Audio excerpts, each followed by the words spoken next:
5:30 p.m. and I am calling to order this regular meeting of the Fargo Board of Education. We begin with the Pledge of Allegiance. Please stand and join us. I pledge allegiance to the flag of the United States of America and to the republic for which it stands, one nation, under God, indivisible, with liberty and justice for all. Okay, I will look for approval of our agenda. Melissa? I move approval of the agenda with the HC addendum. Thank you. I'll second. Okay, we have a motion from Melissa and a second from Ally. Any discussion? No? Okay, all in favor, please say yes. Yes. Yes. Any opposition, same sign. And that motion passes 8-0. Normally, we would do recognition of the audience. However, we don't have anyone signed up this evening. So we will move right along to our FEA report. And we do have Laura joining us. Welcome.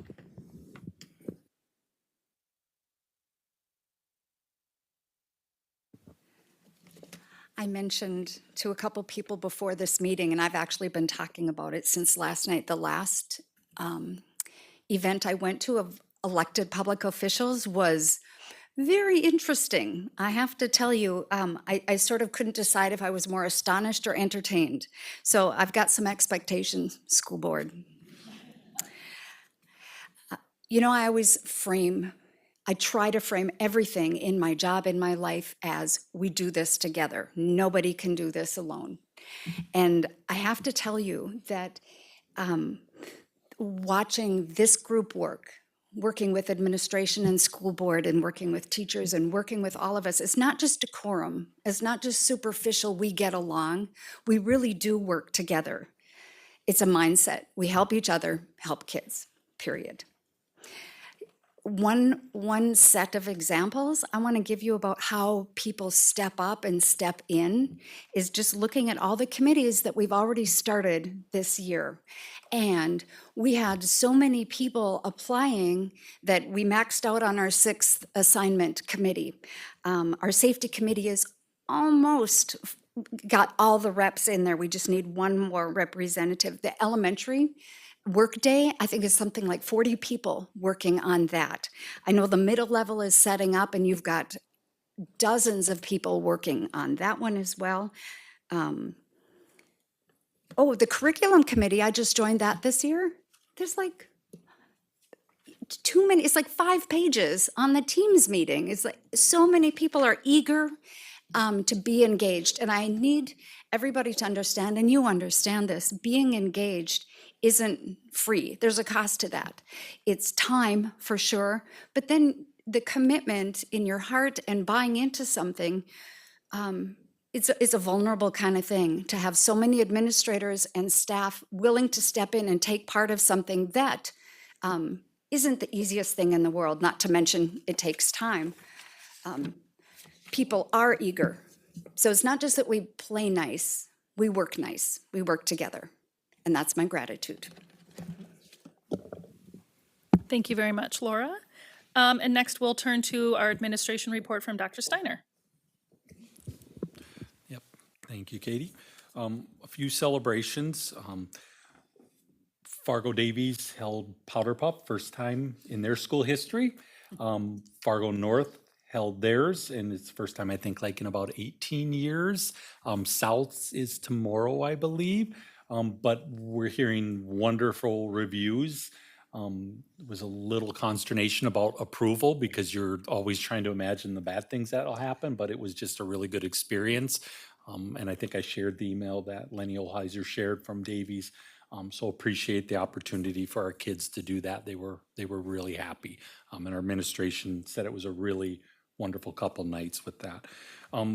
Got shared today, we have 9 Merit Scholar finalists, or semifinalists, sorry, 9 Merit Scholar semifinalists in Fargo. I'll share those names once I get permission from the parents to do so, but that is wonderful.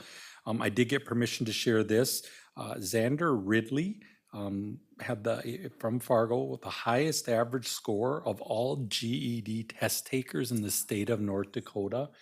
The GED is not an easy way to get your diploma. It is very difficult. The ELA part is 3 hours in itself. So the highest score in all of the state. So wonderful thing. And I also tell people the GED is just the right pathway for the person that's in that to get their diploma.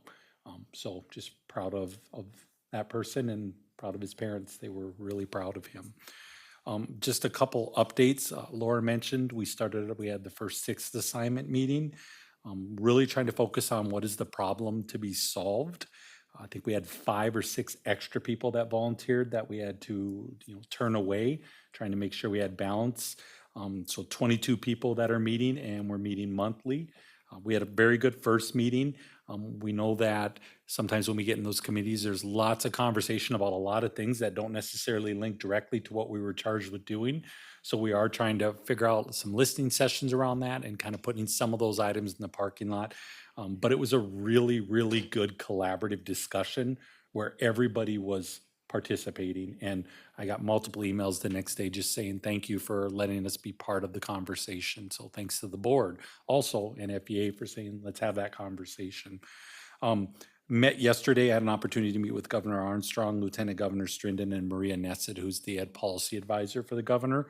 We talked about some innovation across districts and asking them to consider potential funding for when districts are working around innovation, especially if you're going to work across district lines. Right now, we don't want that to take from the per pupil, but there seems to be a belief that if we just give a bill out there and say, be more innovative, that will magically change. And we have to understand innovation is a mindset, and innovation needs to be trained as well. So we asked to consider, a lot of states have funding sources for that. And I said, but only do it if people are going to work across district lines, and only do it if it's going to be big districts with little districts. So you're doing some work that can be actually scaled to no matter what size district you are. We also had a conversation about attendance, and I asked the governor's office to consider doing some type of pledge at some point about committing to getting kids in school. And there's Yonkers, New York, and I think I may have shared this, did a Pledge 182, which was the mayor, the city council, and the school board and the school district said 182 days of school, let's pledge to get our kids there. And I asked the governor's office to consider that. When you think of revenue in school districts, we get revenue from kids, but you get revenue when kids stay in school. But more importantly, you get a really, really positive impact on your community when kids stay in school. And we just have too many right now that are not staying in school. And so just ask the governor's office, like I think sometimes when they lift up something like they did the cell phone bill, there tends to be a little bit more level of urgency. And so we had a really good conversation around that. They had questions about the cell phone bill. It was funny, and I said, I'm not always thrilled when there's laws made that we have to implement, but you guys got this right. And the governor said, yes, we did. And so they were very happy. They've heard really positive things. And we did brainstorm some ideas and things that we're still facing. But that was a really wonderful conversation as well. And then we also talked about relationships with FPS, relationships with the governor's office, and what that looks like going forward, and how do we partner and make sure that we're truly doing what's best for all of our kids. So, and then the last thing is I shared with Katie, and I'll share with the board this week. I just gave her what my goals are for the year, and it will be around getting our portrait of a learner, leader, and teacher established by the end of this school year. But not just putting words on a paper, but also what are the actions to make sure those words become a reality in our buildings. Working with all of you, but also engaging the community. Even if we don't decide to go with a reset of our strategic plan, there still needs to be community listening sessions to see what the community wants from our district. The referendum, we haven't done anything official, but we know that there's something coming there, so we'll begin starting work on that. And then also working on the budget. Those are my work goals, and then I have a learn goal. I asked the cabinet this year to give me their work goals and then a learn goal, something that maybe you're not going to implement this year, but that you're going to dig in and learn more about. And mine is going to be around the Marzano Academy that we're thinking for our Northside Elementary. So that's my update. Great, thank you very much for that. And that takes us now to our consent agenda, and I'll look for a motion. Nikki? I move that we accept the consent agenda with HC addendum. I'll second. So we have a motion from Nikki and a second from Jason. Any conversation? Okay, all in favor, please say yes. Yes. Any opposition, same sign. And that motion passes 8-0. Okay, that takes us to business. We have one item tonight it is memo number 37, the 2025-2026 budget final approval. I'm going to turn to Greg to introduce it, and then Jackie is going to share a brief presentation with us. After that, we will take clarifying questions for Jackie, if there's any questions about what she's presenting, and then we'll look for a motion before we have any further conversation. Greg. Thanks, Katie. Yeah, I just wanted to point out a couple things before I hand it over to Jackie for a more in-depth review. If you're looking at the memo, I would direct you to page 5 of that PDF, basically the bottom line for the general fund. Just wanted to point out that we ended last fiscal year with a multi-million-dollar deficit. And the budget in front of us for this business item also projects a multi-million-dollar deficit. So the good news is we have a fund balance that can cover this. So we're not facing the prospect of borrowing money to make payroll. Our situation isn't dire, but our situation is unsustainable. Another piece of good news is that we do have time to address this before it becomes a problem. If we act quickly, really, we're talking about a 1% correction to the budget. If we fail to address this in a timely manner, a few years from now, we may be having to talk about 5 or 10% cuts to the budget, which we don't want to do. So time is of the essence. And I think it's important to know that admin knows about this. This is top of mind for them. Planning committee knows about this. We've discussed this and identified it as a priority for this year. So you can expect to hear this quite often this fiscal year until it's resolved. Anyway, with all that great news, I will pass it over to Jackie. Thank you, Greg. I have a fairly short presentation for you just regarding, and it will show some historical trends or data for you to take a look at, and then I will walk through pretty high level what has changed. And so just to remember, you have approved the budget already. That was preliminary. This is the final adopted budget then, and based on this, we will solidify what our levy is with the county, which has to be done by October 10th. So I will walk through them with you. So first we'll just go through the general fund. And one thing you're going to notice as you look through slides or we review these is it's very consistent, which is pretty typical, right? We don't have a lot of fluctuations in revenue and or expenditures from year to year. And we do really have quite a stable revenue source, albeit it doesn't grow. It is very stable from both the state perspective and from our local taxpayers, as well as the city continues to grow. That is beneficial for us as well. And so then to go through some of the changes in the general fund that have occurred since you looked at it back in June. We're focusing on the dollars that we're levying now, not necessarily the number of mills. And We also this year have gone through and broken out a tuition levy and a miscellaneous levy. These both remain part of the general fund, but we track them separately within that fund. And the tuition levy is based on our anticipated costs of educating students outside of the district, and it includes charges for students that are placed elsewhere, which is typically special ed, but not always. North Dakota Center for Distance Ed classes, and then our career and technical ed tuition with the Cass County Career Center. And I'm anticipating that's going to come in, if we want to talk mills a little bit, just under 5 mills for that alone, for our costs for tuition.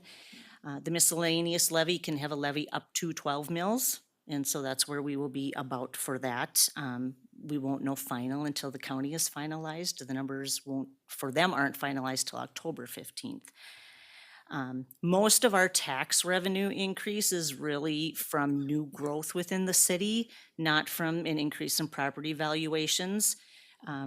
That's estimated, or my estimates of that are about a 1% growth in the valuation.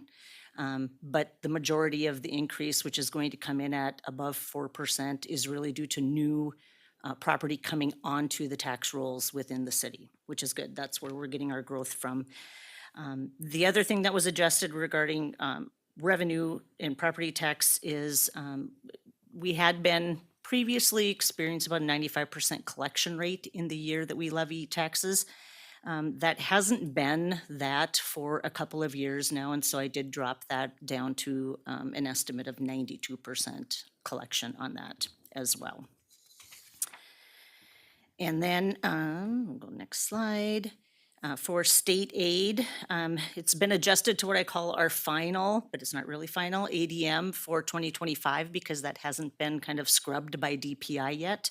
So there will be changes, I'm sure. But it does show that from 24 to 25, we are up about 100 students. And if you remember, this year in 26, we're paid on those 2025 students, although there is some on-time pieces in there too, which aren't affecting us quite as much. There's also a change in the formula calculation for in lieu tax offsets, which is a gross to net conversion. It's a change that I just became aware of that may have a positive outcome for us for this year alone as they switch to a different method. So just more information to come on that. Once we get our final state aid numbers solidified, I can let you know what happens there. Then if we go to general fund expenditures, again, you can see we're very consistent in our breakdown of expenditures where most is for salaries and benefits. We have a large commitment, right, to our staff and to be in place to serve our students. And then some of the expenditure changes, in relation to the total budget, they really are pretty minimal. What has occurred, really it is solidifying that payroll and benefits piece, which is based on final FTEs, what the pay rates are and where those funding sources are from. So in your packet, the first general fund budget doesn't include grants. You typically see that one, right, a lot. And then the second one does include those grant funds that we had at the time, and we will continue to get more of that. But often we have positions that we need to change, and that fluctuates then between grant funded and not sometimes in those instances. And then just finalization of benefits based on what we think people have elected at this point. So as people are coming into our system, just due to timing, we don't always know what benefits they're going to take, right? As well as when open enrollment hits, people can make those changes. And then the other expenditures that were finalized are really based on our contracted services and or things that went with just looking at some trends and some historical data. And as Greg mentioned, general fund balance, as you can see, not a great trend that we're on that we will need to be correcting. With the projected deficit for this upcoming school year, we will be right at that 15% that is your limitation of a minimum fund balance that we maintain. So we will continue to monitor this and just really track as close as we can throughout the year, monitoring those expenses so we can hopefully at least ensure we come in under that deficit and have a little less there. And so then I'm just going to walk through the other funds and then open up for questions. The building fund, for revenues in the building fund, these really depend on what projects are occurring. And really our projected increase in revenue is from a sale of bonds that we will be entering into at some point in the future for the North Side Elementary School that we will be building. If you're curious to remember, 2022 there had the North High track, and 2023 we bought some land. So you will see those come just as little oddities as well.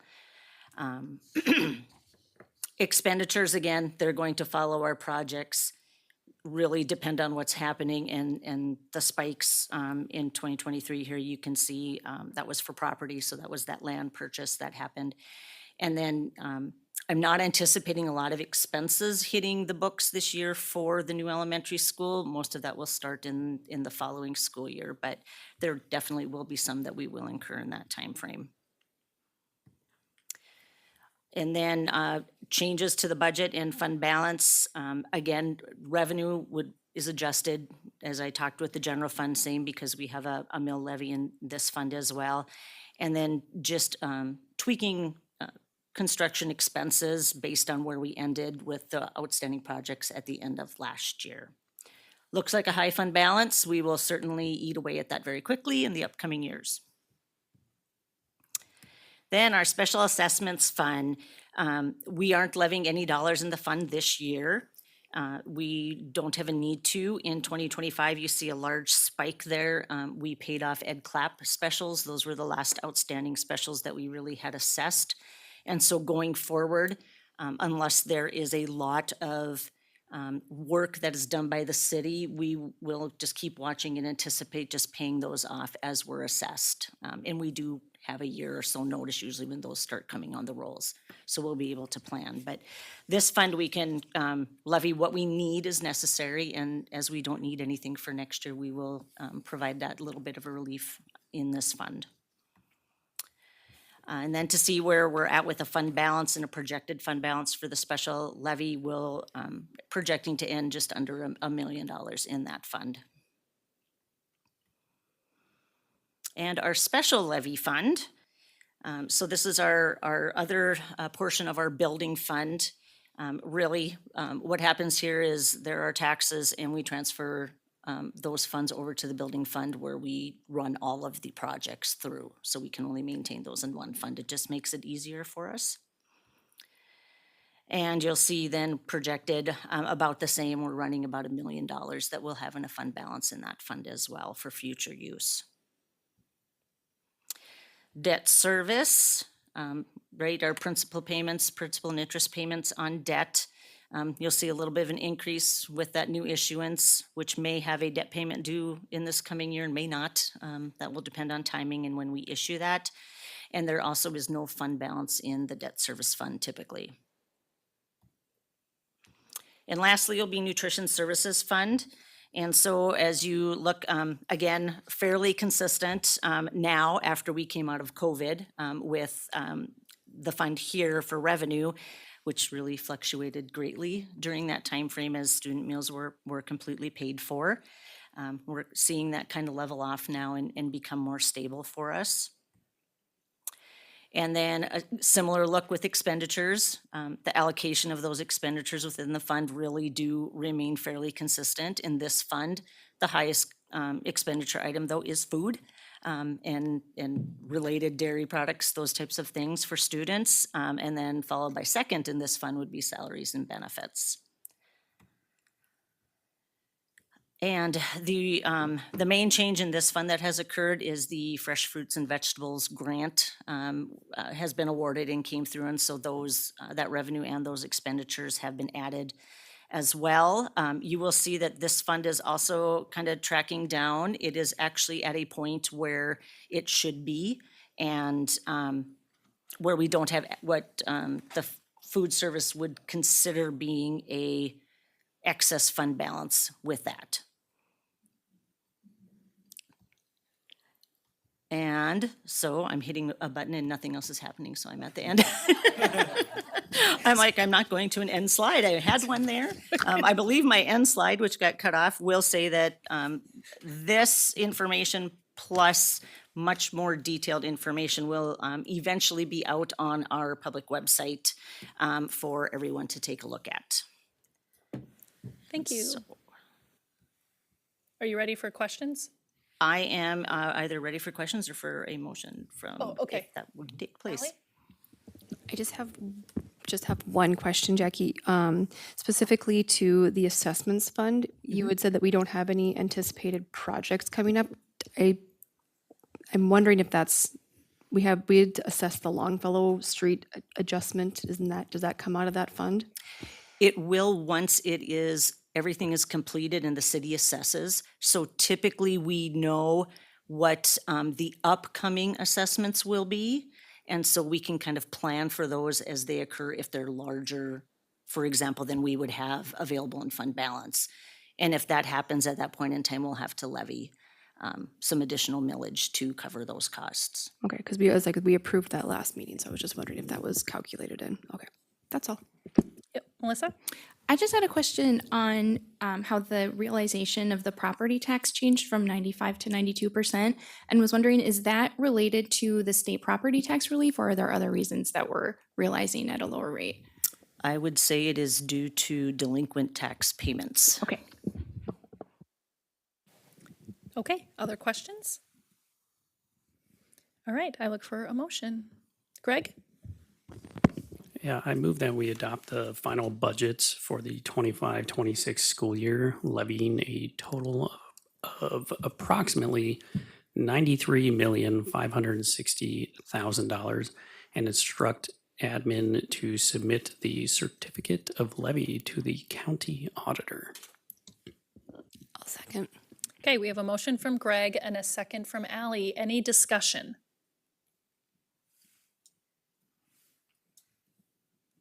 Robin? Thank you. Excuse my voice. I listened to the audio recording, so I might have missed a couple of nuances, but thank you, Greg, for leading the meeting so well and all the educator experts there. I must say this committee and educator team are doing highly impactful work. I did have some questions afterwards because your work is so crucial to what we monitor at the state legislative level as we look through the tax reform and relief bill analysis in 1176. I'm very confident that all of the educator experts and committee members are committed to right the ship.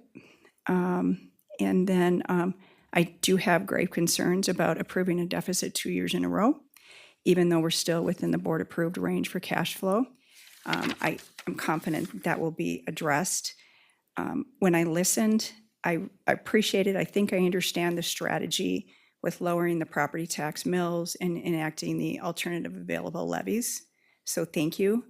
That helps us determine what we would ask for in a specified mill levy vote. I'm going to get this right, Jackie. And then I also really want to thank Jason. He kind of started the conversation about how we need to analyze this deficit holistically, and the conversation that followed. It's time. So thank you. And thank you to the work for everybody and your experts on this. It's no small task. Greg?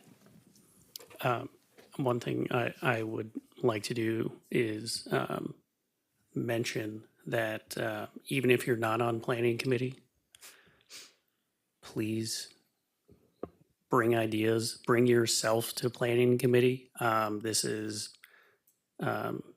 This deficit spending is something that I think we could use all 9 board members' brains and all of admin. And I absolutely welcome everybody's ideas about addressing this. Any other questions or comments? I would echo Greg's statement that if you're not planning to listen to it, because I think our budget is really front and center for us right now, and listening to those committee meetings can be really quite insightful. And I also appreciate that the administration and planning is taking this so seriously. I believe there was a time a couple decades ago where this district did need to borrow money to make payroll. And whatever the board did way back then, I'm very grateful for that. And so I think we all need to take that on right now, that we are setting up our district and future board members and future students and staff and admin for that same success. So I appreciate the tough conversations and tough decisions that need to go into this. Okay, and with that, I think we'll do the roll call. Jason Nelson, Yes. Kristen Nelson, Yes. Robin Nelson, No. Ollenberger, Yes. Birkland, Yes. Clark, Yes. Gullickson, Yes. Christensen Minear. Yes. Okay, motion passes 7-1. Okay, next we're on to our board reports, and so I will start over with Ally tonight. Wonderful, thank you. So I had the opportunity to visit the Explorer Academy. They are one of my liaison schools this year. Great things are happening within that program. That program really fits a need that honestly is not going to go away anytime soon, if ever. And they are making great strides. They've already got 4 kiddos that are ready to work through the transition plan. So they'll be transitioning out of Explorer Academy back into the regular classroom. So they've learned the essential tools and have the resources ready with them to be able to go back into a traditional school setting, which is ultimately the goal of that program. So I learned a lot. I had a great tour and a great conversation with them there. My other update is my apologies to Melissa and the negotiations committee. It didn't make it to my work calendar, and then I got stuck into a customer call, and so I apologize greatly for not being present at that meeting. So other than that, that's all I have. Thank you. Thank you, Jason. Nothing significant to report. Thank you, Nikki. Thank you. I tuned into the NDSBA Brunch and Learn on AI on September 17th. Very insightful. Groovy Education presented that. They were really good. I attended the first Health Insurance Committee meeting of the year, September 16th, and CEA will finally get to meet next Friday, October 3rd. Thank you. Robin.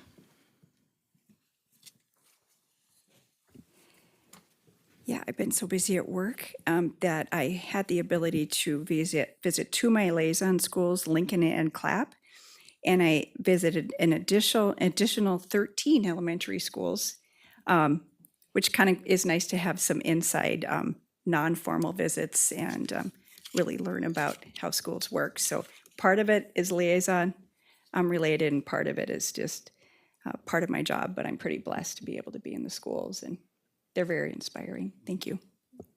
Thanks, Greg. I have nothing to report. Okay, Melissa. Yeah, I visited Jefferson Elementary School, one of my liaisons, last Friday, and I was able to sit in on 3 classrooms.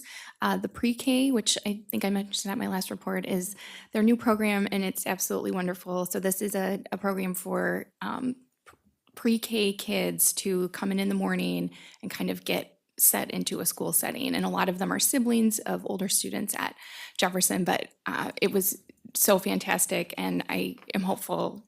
I would love if that group, and we were able to do it at more schools if possible, but it was just really neat. And then I was able to sit in on a 5th grade classroom and then a 3rd grade classroom too. And it was wonderful to meet a few teachers and see some of the students, and it was a great day. And then we had our first negotiations committee meeting last Thursday. We kind of recapped the year from last year, kind of went over some broad strokes of what the contract changes, and then set kind of parameters for what we'd like to work towards for this academic year, knowing that we're not negotiating a contract. And one of what we're going to focus on the next time is talking about what we can do to kind of keep our relationship with the FEA growing and learning and making sure that we're connected with each other so that when we sit down, we already have a lot of information about what's working and what's not working. So that's all I have. Thank you, Melissa. Kristen? Nothing to report. Okay, thank you. For my presence report tonight, I was able to have a one-on-one discussion with Dr. Steiner, and I think we're going to plan on doing that monthly. It felt very productive. Also, just wanted to make sure everybody keeps the school board conference October 9th and 10th on your calendars. And then right after this, we will be engaging in our next visioning workshop. We'll take a 10-minute break, so don't go too far. And with that, I will affirm our next regular meeting, which will be October 14th. It is 6:05 p.m. and this meeting is adjourned.